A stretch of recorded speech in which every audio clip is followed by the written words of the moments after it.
ganitong isda. Ang sabi na yung mga tamay ko, masarap ito ano, paksiw. Yan. Masarap ito paksiw. Saka may mga ano din ito, may mga hasa din ito, haro hasa. Yung hasa, hindi pa ganong kalakihan, maliliit pa.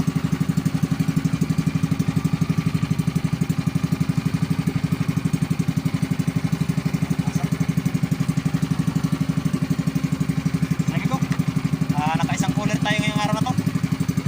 Dito pala tayo sa may laot San Miguel. Yan, dito na sa may looban na. May parting Katbalugan, Samar. Yan amigo. Yan. So bukas amigo, balikan pa rin natin itong ispat ito bukas at baka sumibat pa yung isda ito bukas. Sana sumibat pa ng ganito makarami. Isang cooler. Ano? Ayos. Laot natin ngayong araw to.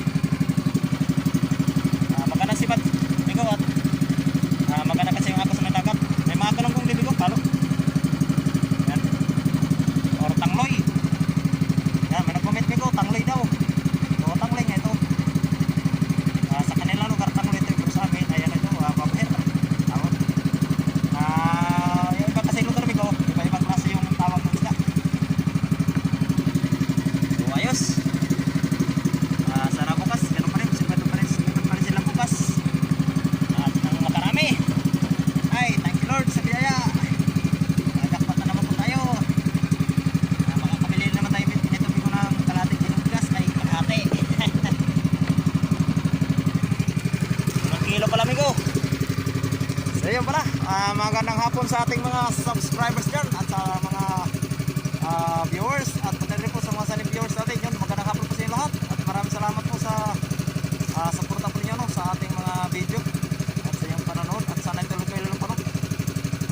Sana po yung iba dyan mag-subscribe na po kayo para lagi pong updated sa ating mga vlog at sa paghahanap buhay natin dito sa laot. Sabi ko, may nagsabi ko na baka binili ko yung isda. Hindi ko binili yung isda. Ito yung gamit natin. Yan.